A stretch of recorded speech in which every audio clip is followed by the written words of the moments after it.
Le WAMcast. Toute l'actu de la visibilité naturelle par l'agence WAM. Bonjour à tous et bienvenue dans ce nouvel épisode du WAMcast. Alors avant toute chose, une très bonne année 2024 à vous. On a terminé 2023 en vous donnant nos prédictions pour cette nouvelle année. Et pour commencer 2024, on va aborder le thème des contenus. Et plus précisément, aujourd'hui, on va parler de la meilleure manière pour aller à la rencontre de sa cible, la création d'actifs de marque. À mes côtés, 3 responsables d'équipe chez WAM. Nicolas Vieuloup, directeur associé de WAM RP. Salut Nicolas. Salut Kevin. Géraldine Escholzer-Bornand, directrice du pôle éditorial chez l'agence WAM. Salut Géraldine. Salut Kevin, salut tous. Et pour finir, un habitué de ce WAMcast, on peut le dire, Mathieu Doubé, manager de l'équipe SEO. Salut Mathieu. Salut. Alors pour lancer ce 44e numéro du WAMcast, je vous propose d'abord de planter le décor de notre thème du jour, parce qu'on voit poindre un contexte quelque peu particulier et émouvant, on va dire, en 2024, Mathieu. Oui, ça bouge plutôt pas mal en ce début d'année, notamment avec l'IA qui tente à se démocratiser de plus en plus. On a aussi pas mal d'écosystèmes digitaux qui se développent et qui ont une audience qui augmente et qui sont hors Google. Donc il faut mieux exploiter pour pousser des contenus de marque. Et puis on a aussi ceux de Google qu'il faut exploiter au mieux.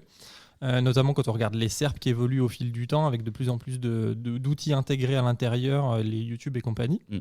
Et puis après, l'enjeu principal, globalement, c'est de continuer à sortir du lot et de se démarquer de ce que font les autres. Géraldine, d'accord avec ce que vient de nous dire Mathieu ? Totalement d'accord avec Mathieu. J'ajouterais juste qu'il ne faut pas oublier que le contenu est le premier contact entre la marque et l'internaute depuis Google, mais pas que. Et c'est le pas que qui nous intéresse en 2024. Infobésité, avènement de l'IA, écosystème varié, évolution de la SERP. Tous ces éléments en fait rebattent les cartes des stratégies éditoriales. Et aujourd'hui, toutes les marques, et j'insiste vraiment sur toutes, produisent des contenus, notamment pour générer du trafic. Et l'erreur est de produire un contenu dit SEO. On le répète depuis de nombreuses années, et c'est encore plus vrai que jamais en 2024. On doit vraiment produire pour l'internaute, et en d'autres termes, aller à sa rencontre à chaque étape de son parcours d'achat, avec le bon message, le bon format, et surtout sur le bon canal de diffusion. Le site de la marque, en fait, ne suffit plus aujourd'hui. Pour rester toujours dans le contexte, côté RP, Nicolas, quel constat tu tires, toi ? La problématique reste en soi la même, puisqu'il s'agit de proposer toujours un contenu ciblé et de qualité. On n'est bien sûr pas sur ce qu'on appelle du owned media, comme avec les contenus produits, mais plutôt sur du earned, voire du deserved media, c'est-à-dire du earned media mérité, en quelque sorte.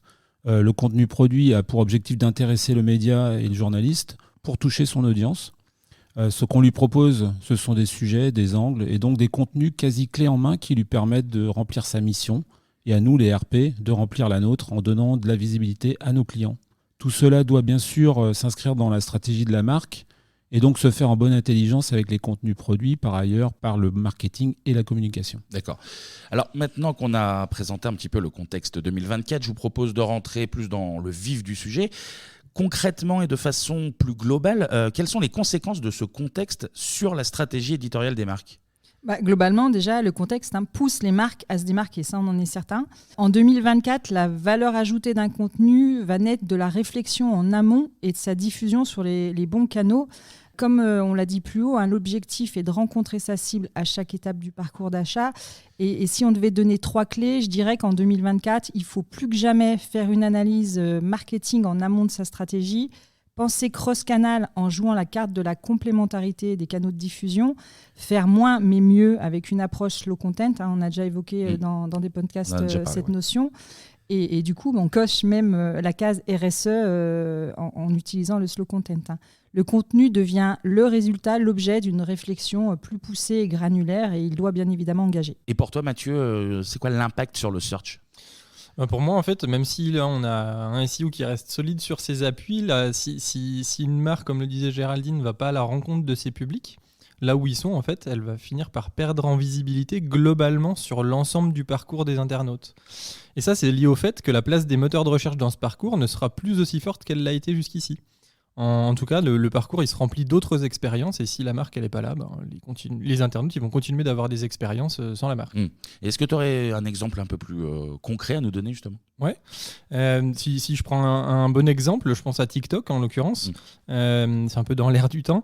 Il y a des choses à faire, il y a des places à prendre. Je faisais encore une préanalyse récemment pour un office de tourisme d'une station de ski dans les Alpes. Tu prépares tes vacances, c'est pour ça. Ouais, peut-être. Tu serais vraiment surpris du nombre d'opportunités qui ne sont pas encore adressées sur TikTok pour cette station en l'occurrence. Il y a une belle place à prendre qui est actuellement vraiment uniquement occupée par des petits influenceurs ou des particuliers qui génèrent à eux seuls pas mal de visibilité, mine de rien. Et si tu vises des jeunes, typiquement pour les faire venir en station ou les inciter à venir on va dire visiter les lieux autour de la station, il faut s'intéresser à ce que tu peux mettre en place. Et puis après, il va aussi falloir monitorer tout ça avec des KPI concrets. C'est presque ça qui est un peu plus compliqué. Mais encore une fois, c'est des choses à faire. Et même si moi, là, en l'occurrence, je vous dis que c'est intéressant de faire ce genre de choses, il ne faut pas non plus y aller tête baissée. Et la question à laquelle nos auditeurs ils doivent penser, c'est quel est l'objectif que je vais fixer à un déploiement de contenu de ce type-là sur TikTok. Et globalement, après, c'est les moyens, on va dire, qui vont faire ta capacité à la mise en place. Mais à minima, dans tous les cas, il faut essayer de se rapprocher quand il y a des équipes social media pour avoir une idée de la roadmap qui se sont fixées et de se donner une chance de mutualiser les efforts, en fait. Okay. Je rebondis sur ce que disait Mathieu sur TikTok, et je pense que c'est d'autant plus vrai sur des intentions de recherche, je veux faire ou je veux aller. Ouais. Et on le voit, perso, j'ai une fille de 19 ans, et c'est vrai que ça crée un environnement vidéo qui fait que tout de suite, en fait, tu es en immersion dans le restaurant dans lequel tu veux aller, la boîte de nuit dans laquelle tu veux aller, la station dont tu as parlé. Voilà. Et je pense que c'est d'autant plus vrai sur ces intentions qui tournent autour de je veux aller où je veux la faire. Projection un peu plus simple, quoi, je pense. Complètement.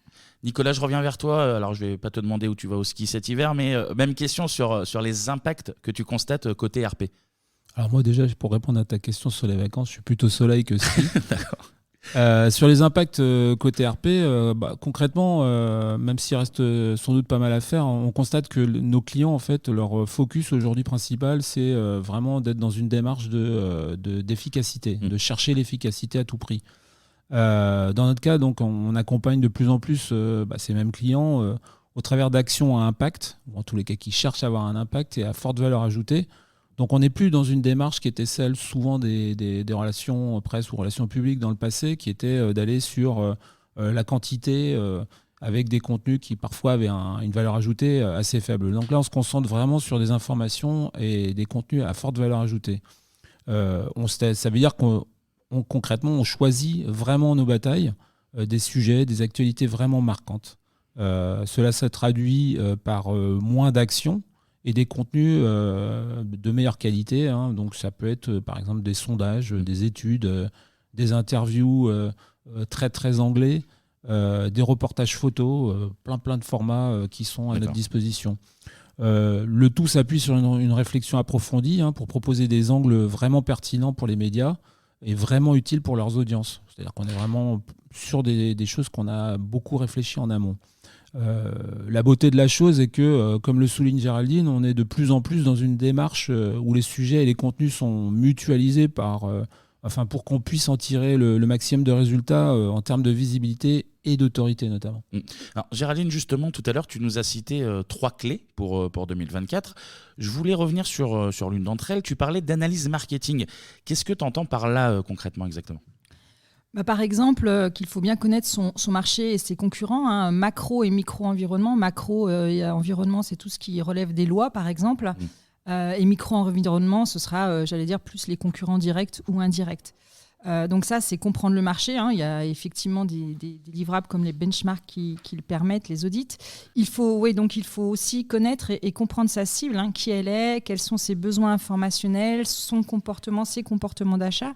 Il faudrait même idéalement déterminer son parcours d'achat. Comment passe-t-elle finalement d'un statut d'internaute lambda à celui de prospect, puis client et ambassadeur, et via quels canaux de diffusion. Pareil, idéalement, formaliser des personas peut aider à construire une stratégie qui sera plus granulaire. C'est cette réflexion marketing là, en amont qui, en 2024, va aider la marque à définir et mettre en place une stratégie de contenu efficace et qui va surtout toucher son audience et l'engager. Donc en gros, proposer des contenus plus pertinents, quoi. Complètement. Il va falloir proposer des vrais sujets qui soient cohérents avec votre identité de marque et la ligne éditoriale. Les mettre en musique avec des formats adaptés. En 2024, il faut parler d'interactivité, de visuel, d'audio et aussi de texte. Je vous rassure, ils sont toujours là. Il ne faut pas hésiter à jouer la complémentarité avec des contenus plus brand qui mettent en avant vos valeurs, l'identité et l'histoire de votre marque. Ils ont l'avantage de rassurer et permettent à l'audience vraiment de s'identifier et souvent de passer à l'acte. C'est vraiment essentiel. Il faut en plus et plus que jamais soigner le fond aussi. Et on en parlait en intro, surtout avec l'avènement de l'IA. Dont on va reparler un petit peu tout à l'heure aussi. Oui, complètement. La matière, elle doit devenir singulière. Il faut proposer des infos inédites, des expertises. Il y a Nicolas qui en parlait également. Et éviter les sempiternels contenus vus et revus qui ont finalement, il faut se le dire et pas se voiler la face, ont inspiré chaque rédacteur. Je pense par exemple à des guides, à des articles how-to qui ont souvent la même structure, les mêmes sources et quelquefois, et bien trop souvent à mon goût, ont même la même titraille. On peut en rédiger toujours, mais créer de la valeur en ajoutant de l'inédit. Ça, c'est super important. Et enfin, bien sûr, c'est ce qu'on disait, on parlait de publication sur les bons canaux. Il faut les choisir les bons canaux de diffusion en tenant compte, bien évidemment, du fameux parcours d'achat évoqué. On doit jouer la complémentarité des canaux, allier les contenus du site à ceux du blog, les prises de parole sur les réseaux sociaux et dans les médias, pour répondre à Nicolas. C'est le fameux cross-canal que tu évoquais tout à l'heure. Oui, et il est scientifiquement appuyé par la notion de Messi Middle. Le Messi Middle, et d'ailleurs, je suis sûr que Mathieu va se faire un plaisir de nous rappeler ce qu'est le Messi Middle. Mais bien sûr. Le Messi Middle, c'est la théorie du parcours utilisateur, on va dire au sens large du terme, qu'on peut avoir avant de passer à une action. Google l'a plutôt bien théorisé. Si vous souhaitez vous renseigner, on mettra le lien vers la ressource Sync with Google qui est notamment actualisée là, cette année par Google. Grosso modo, Google nous dit qu'avant de passer à l'action, pour un achat par exemple, on va avoir des internautes qui sont exposés à pas mal de choses, des contenus, des expériences, des marques, des conseils. Et à partir du moment où il y a un facteur déclencheur, on va rentrer dans deux grandes phases, l'exploration et l'évaluation. Ah oui, c'est le fameux schéma qui ressemble un peu à un signe infini, là. Ouais, tout à fait, c'est exactement ça. Il était déjà poussé en 2020, là ils l'ont mis à jour, on va dire enrichi en 2023 avec un peu plus d'informations. Et c'est plutôt bien fait en l'occurrence, on vous le partagera aussi dans l'article. Absolument. Ce schéma, il nous montre que quand on est en phase d'exploration pour, je sais pas, par exemple un changement de four encastrable dans une cuisine équipée. Ça te concerne aussi, c'est ça? Ouais, voilà, le mien est mort il y a pas longtemps, paix à son âme. Vacances au ski, le four à racheter, ça fait un gros mois de février qui t'attend. On l'avait déjà réparé 3 fois, donc on a fini par le changer. La vie de Mathieu en direct. Ça me donne un bon exemple. En gros, sur un four, en phase d'exploration, on peut s'intéresser à pas mal de choses. On va retrouver le type de four, les options, la fourchette de prix, les avis internautes, les guides, les tests comme ceux des numériques par exemple qui font, les marques, les vendeurs. Tout ça, c'est des choses qu'on va pouvoir aller consulter quand on est internaute et qu'on s'intéresse à un sujet. On explore le sujet. Et une fois qu'on a identifié une solution potentielle, on va passer à une autre phase, c'est l'évaluation. En regardant la disponibilité, le prix exact du produit qui nous intéresse, les informations liées à la livraison, les modes de paiement, les garanties qui vont avec, et ainsi de suite. D'accord. Ouais, ça fait comme une théorie bien complète. Oui, ils ont bien bossé. Et les grandes phases par lesquelles passent les internautes et pour lesquelles on doit, nous, potentiellement répondre avec des contenus, c'est ça qui théorise finalement. Et c'est ce qu'on devrait faire en tant que responsable marketing pour une marque, par exemple. En tout cas, on doit essayer de répondre à ces intentions si on veut que les internautes aient une chance de nous faire rentrer dans leur phase d'exposition du moment où ils ont été confrontés à un facteur déclencheur qui génère le besoin. En fait. D'accord. Géraldine, tu veux rajouter quelque chose ? C'est très intéressant le Messi Middle et c'est vrai qu'en plus on peut tous finalement s'y rattacher. Mathieu parlait de son achat de four, mais tout le monde, je pense ici autour de la table et tous les éditeurs... à un moment donné, au moment d'acheter quelque chose, sont passés par cette phase évaluation, réflexion, exploration et qui ne cesse jamais de s'arrêter tant qu'on n'a pas choisi et trouvé le bon objet de ses désirs, on va dire. Le bon four. Le bon four. Le bon dans ce four, cas-là, absolument. voilà. Je l'ai trouvé. Il faut regarder aussi le pays de production aussi, c'est important. Si Ouais, on moi, veut être un peu je vous- RSE. Je vous propose, prochain podcast, comment bien acheter son four. Ça sera Ça peut bien. intéresser, ça peut intéresser. Voilà. Oui, en étant plus sérieuse, oui, j'aimerais rajouter un point dans ce contexte d'infobésité qui, nul doute, ne va pas se tarir avec l'avènement des IA et notre besoin de chercher justement multicanal. Les marques ne doivent surtout pas tomber dans la course à la volumétrie, ça serait une erreur, bien au contraire. Elles doivent se démarquer en faisant moins mais mieux, on l'a évoqué. On pense sa stratégie éditoriale en levant idéalement toutes les cloisons entre le marketing, le SEO, la communication. Et on propose à son audience des contenus qui sont plus qualitatifs. On pense finalement une stratégie éditoriale en mettant en place presque une content factory. Alors, c'est l'approche slow content dont on a parlé justement dans le Wamcast numéro 37, si je ne dis pas de bêtises. Oui, exactement. C'est tout à fait ça. Et juste un autre point, les contenus, et là je vais renvoyer la balle encore à Mathieu, mais les contenus, bien évidemment, doivent toujours y répondre aux fameuses EEAT. Car oui, je suis sûr que Mathieu va encore se faire un plaisir de nous rappeler ce que sont les critères EEAT. Bien sûr. Je suis un vrai dictionnaire SEO vivant. Tu es donc, mon référent technique. Je réponds à tout ça avec plaisir. Donc effectivement, EAT, c'est le mojo de Google qui nous pousse un peu à avoir les bonnes actions, la bonne stratégie en donnant un peu des grandes directives. Donc le premier E, c'est l'expérience. Il faut essayer de proposer une bonne expérience. Le deuxième E, c'est l'expertise. Il faut faire preuve d'expertise dans ce que la marque va proposer sur ses espaces de diffusion de contenu. Le site web en est un, mais les réseaux sociaux peuvent en être aussi. L'autorité, la marque doit faire preuve d'autorité pour présenter son contenu. Et puis, il y a la partie trustworthiness, la fiabilité. On doit faire preuve de nos différentes... des avis clients, par exemple, qui sont positifs et qui vont montrer que nos produits sont de qualité ou nos services sont de qualité, etc. On propose des bons services de livraison, etc. etc. Et si globalement, on travaille tous ces grands sujets, normalement, on va dans le bon sens et on est censé avoir des bons résultats selon Google, en tout cas. Nicolas, je reviens vers toi. J'imagine que la prise de parole dans les médias a aussi toute son importance. Ah non. Oui, bien sûr. Être dans les médias a une double importance pour nos clients et puis pour tous ceux qui veulent faire des RP, forcément. C'est d'abord évidemment l'opportunité de travailler sa visibilité, sa notoriété et son autorité. C'est aussi un levier irremplaçable pour faire ce que j'appelle, et ce qui est très souvent oublié par les gens qu'on a en face de nous, c'est de la réassurance. Être vu ou être trouvable sur Google, c'est fondamental. Il n'y a rien de tel en fait quand un client tombe sur un article qui a été publié, je sais pas, dans les Échos, dans Le Monde, concernant votre entreprise pour confirmer votre sérieux ou votre efficacité. Et donc ça, c'est vraiment fondamental de pouvoir rassurer à travers ces articles dans les médias et qui sont des sources finalement incontestables et sources de crédibilité pour une marque. Être dans les médias, c'est aussi un levier très intéressant si on souhaite pouvoir profiter de la viralité des médias sociaux. Être sur les réseaux sociaux, c'est la garantie d'être sur les médias qui sont aujourd'hui les plus puissants. Alors, ce n'est pas des médias officiels comme un journal, mais ce sont des carrefours d'audience qui sont probablement les plus puissants aujourd'hui et sur lesquels on ne peut pas ne pas être. Alors, il y a un gros sujet qu'on va être obligé d'aborder, évidemment. Vous avez commencé à en parler un petit peu. C'est évidemment le sujet de l'IA. Alors, est-ce que l'IA peut ou même va bousculer la stratégie de contenu des marques en 2024, Géraldine ? Alors, ça sera carrément un sujet dédié à un podcast, le titre que tu viens de donner. Je pose des questions très larges comme ça. Ouais, voilà, il faudra faire un podcast sur l'IA et la stratégie éditoriale.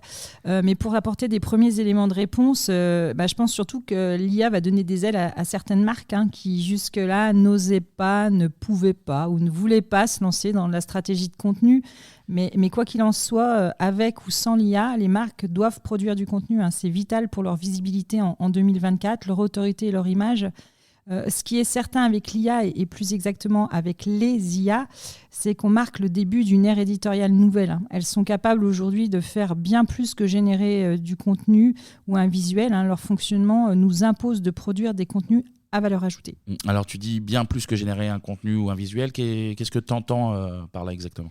Elles peuvent nous aider déjà à plein de niveaux de la stratégie éditoriale, recherche de sujets, elles peuvent nous aider également dans la structure d'un post. Mais ce qu'il faut savoir, c'est que les IA génératives, pour créer du contenu et le servir quasi instantanément à l'utilisateur, Elle s'appuie, elle puise dans les actifs éditoriaux des marques, que ce soit des articles, des tableaux, des images, des commentaires, des User Generated Content, UGC, Pas mal. qu'ils soient sur leur site d'ailleurs, ces contenus, sur le blog, sur les réseaux sociaux. À ce sujet-là, le dernier rapport Gartner, on vous le partagera également dans l'article éponyme, stipule que d'ici 2028, le trafic de la recherche organique des marques émanant des moteurs de recherche va diminuer potentiellement de 50%, voire plus à mesure que les consommateurs adopteront des recherches génératives basées sur l'IA. Donc la marque, qu'est-ce qu'elle doit faire ? Elle doit créer sa propre valeur, notamment en diversifiant ses contenus sur des canaux de diffusion bien précis aussi et différenciés, pour ensuite rabattre sur leur site. Le média Le Monde l'a compris et a créé des communautés dans WhatsApp, par exemple. Mathieu, ça peut changer quoi vis-à-vis du search ? Alors pour nous, fondamentalement, ça ne va pas forcément changer la manière de faire, mais forcément, on va devoir adapter nos méthodes de travail, comme un peu pour tous les jobs en fait, qui vont être concernés, je pense, à part peut-être les tailleurs de pierre qui vont toujours gérer leur pierre tout seuls. Globalement, ça va surtout changer les méthodes de travail pour nous faire gagner du temps et replacer la valeur sur l'analyse. Même si elle aussi peut être améliorée avec l'IA. Ça change aussi surtout les KPI qu'on va potentiellement devoir suivre, parce que si on a des évolutions comme le search génératif de Google, SGE, qui viennent à terme, on va dire, diminuer le trafic des marques de 50%, ce qui est vraiment très conséquent, on va devoir s'adapter aussi, nous, pour mesurer l'efficacité de nos actions, de la même manière qu'on va s'adapter pour les projections qu'on peut amener en se disant, ok, sur ce marché, globalement, si on travaille bien, on est capable d'aller chercher à peu près tant de trafic. Là, il va falloir revoir un peu les méthodes de projection, en l'occurrence. Mais globalement, nul doute qu'on en saura aussi plus avec le temps et le déploiement auprès du grand public. Aujourd'hui, l'IA, on est tous concernés, notamment aussi parce qu'on est dans le digital et dans le SEO. Pour ma part, on voit bien qu'il y a plein de tests qui sont faits de la part de Google, on y a accès, mais le grand public aujourd'hui n'utilise pas forcément ces fonctionnalités, tout simplement parce que c'est pas lancé, que c'est pas encore assez qualitatif pour qu'ils appuient sur le bouton rouge de la mise en ligne. Donc on aura un peu plus d'informations, on va dire, dans les mois ou les années qui viennent, quoi. Mais avec les outils qu'on a vus arriver récemment, ou l'offre d'OpenAI qui tend à se développer avec évidemment ChatGPT et son API, ça fait bouger les lignes ou pas concrètement ? Oui, il y a de plus en plus de choses qui deviennent possibles, là, notamment en ce début d'année, clairement. Et on voit effectivement que la production de contenu, Géraldine en parlait avant, ou la stratégie de contenu, ça peut être des travaux qui sont accompagnés par l'IA, quoi. Oui, complètement. Et c'est vrai, même si on reste chez WAM et à l'édito, plus particulièrement peut-être, les défenseurs du Made by Human, l'IA peut faire gagner du temps au profit de l'analyse humaine et on aurait tort de pas la tester. Et d'ailleurs, il va falloir en tirer ses propres conclusions. Il faut la tester, encore la tester, car l'évolution finalement des IA est très très rapide. Ce qui n'était pas possible hier peut le devenir demain. Un exemple concret, c'est l'évolution de ChatGPT, de GPT. Et Nicolas, pour les RP ? Pour les RP, il y a beaucoup de points communs avec mes deux collègues. Mais bon, globalement, on est encore au stade de l'expérimentation. On teste aussi sur la rédaction des communiqués de presse, des alertes de presse, voire même des tribunes qui sont des supports un petit peu plus complexes à écrire, un peu plus riches. Et tout ça, c'est notre quotidien. Mais donc, on en est plutôt au stade du test. Alors, ça fonctionne moyennement bien. Ça ne nous fait pas vraiment gagner de temps et ça nous fait un peu perdre en qualité. Mais bon, malgré tout, on voit bien que c'est des choses qu'il faut qu'on mette dans notre démarche de travail ou en tous les cas au stade de la réflexion. Donc dans les deux cas, c'est intéressant pour préparer le terrain, pour dégrossir les choses éventuellement, d'ores et déjà. Par exemple, si on demande à ChatGPT d'identifier les journées mondiales de sujets en rapport avec votre client, elle est tout à fait capable de le faire et de vous faire gagner un peu de temps. Voire beaucoup même, pour certaines tâches comme ça qui sont un peu chronophages avec une valeur ajoutée relativement limitée. Donc globalement, on teste, on regarde, on surveille, mais ça n'a pas changé vraiment notre quotidien. D'ailleurs, à mon sens, l'IA aura plus comme impact de nous faire gagner du temps et de nous permettre de nous concentrer sur ce qui a le plus de valeur ajoutée pour nos clients. Donc moi, je ne suis pas particulièrement inquiet. La relation et l'accompagnement du client, ça reste le fond de notre métier, et de la même chose pour la relation et la confiance avec le journaliste. C'est les deux piliers de notre activité en fait. Vous dites ça aussi tous les trois à cause des potentiels copilotes qui vont émerger et dont on parlait dans notre webcast précédent où tu étais là, Mathieu. Ouais, effectivement, c'est un futur usage qu'il faut commencer à identifier, à monitorer pour éviter de se retrouver un peu largué quand le grand public il commencera à utiliser tout ça concrètement. Et typiquement, ce qui devient intéressant, c'est d'interroger ces outils, ces grands modèles de langage, on va dire, pour voir ce qu'ils ont dans le ventre et connaître leur niveau de connaissance sur un marché spécifique qui va être celui de notre client, quoi. Et la qualité des contenus dans tout ça alors, Géraldine? Alors, je distingue deux niveaux de qualité, la rédaction pure, en d'autres termes, tout ce qui va être grammaire, orthographe, syntaxe, orthotypographie, et le fond dans un second temps. Pour le premier niveau, les IA et ChatGPT notamment sont plutôt bonnes, même si quelquefois il faut revoir la syntaxe. J'ai beaucoup plus de crainte sur la qualité du fond. À ce jour, une fois de plus, on le répète, il faut essayer, réessayer parce que forcément ça va évoluer. Le premier travail du journaliste, quand on est apprenti journaliste et même quand on est étudiant, c'est de trouver ses sources, de trouver des sources autoritaires, de les croiser pour vérifier finalement la véracité des propos émis. À ce jour, il est impensable de ne pas vérifier le fond d'un contenu produit par les IA, même si Copilot, embarqué par Bing, annonce dorénavant les sources, qui est déjà un indice et une piste pour vérifier les sources. Il y a également Perplexity aux US qui s'enrichit de jour en jour et propose des expériences, une expérience inédite. Les sources sont proposées dès le début, donc dès le début, comme ça on sait à quoi s'en tenir. Les réponses sont structurées et surtout c'est multimodal en utilisant les textes, les vidéos. Donc on n'a plus rien à faire du coup. Un peu quand même. Bon, ça me rassure un peu. L'IA sera indispensable et utilisée. Les textes, c'est clair, seront rédigés et les images produites par des IA. On n'y échappera pas à terme. Il a raison, Mathieu m'a ajouté à terme. J'avais mis n'y échappera pas, mais c'est à terme, c'est un peu plus loin.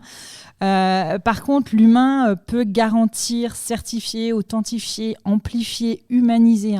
Au-delà même du human made, j'irais jusqu'au plutôt même à envisager un label qui serait human certified en fait. Excusez-moi pour mon anglais. Tu crées des labels, tu as raison. Oui, voilà, c'est comme ça.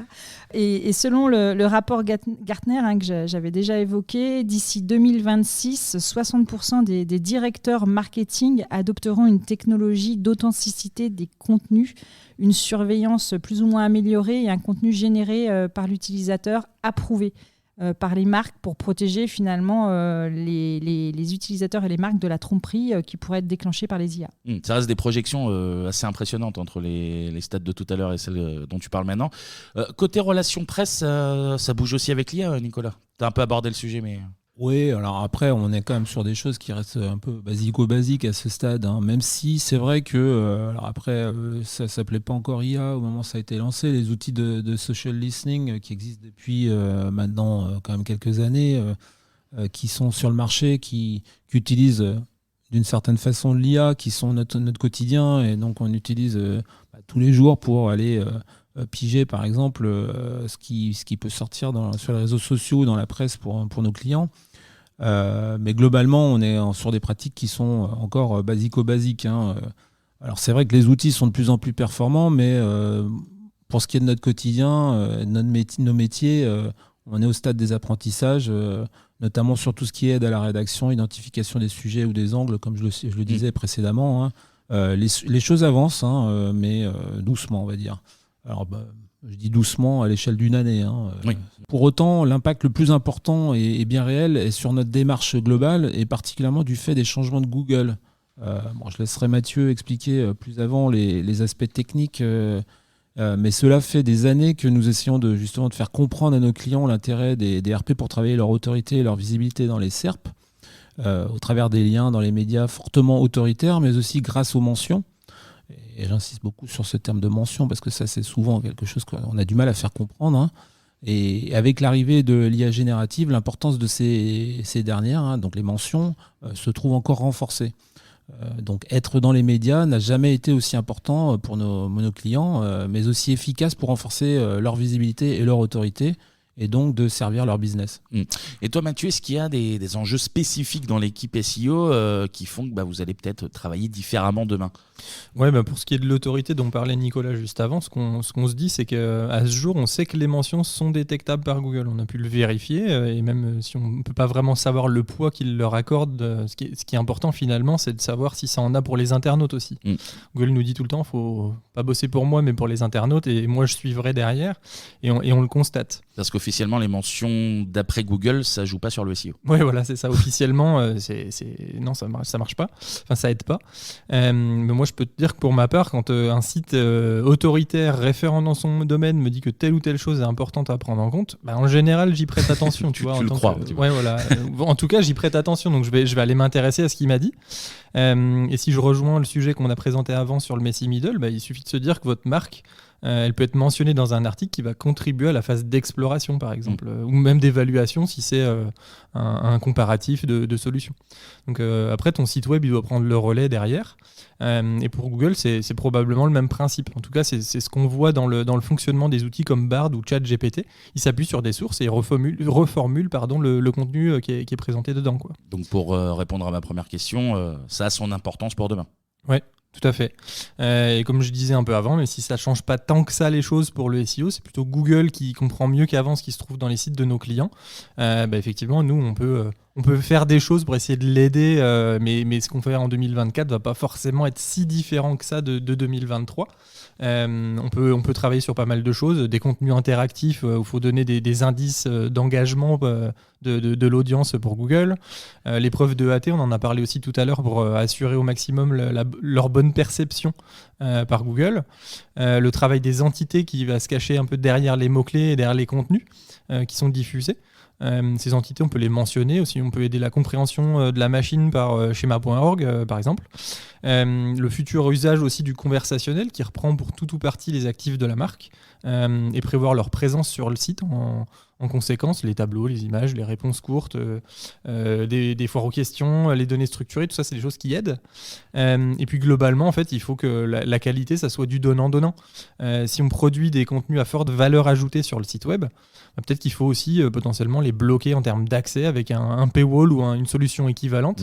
Ça vous permet de mieux engager le trafic, de récolter aussi de la donnée, c'est important. On sait qu'on a de plus en plus de mal à la fiabiliser, cette donnée. Donc si on maîtrise la collecte et le type d'informations qu'on récupère, potentiellement ça peut aussi aider l'équipe éditoriale à mieux formaliser des personas par exemple, parce qu'on a récolté de l'information qu'on n'avait pas autrement. D'accord. On arrive bientôt à la fin de ce Wamcast. Je vous propose un dernier tour de table pour conclure. Géraldine.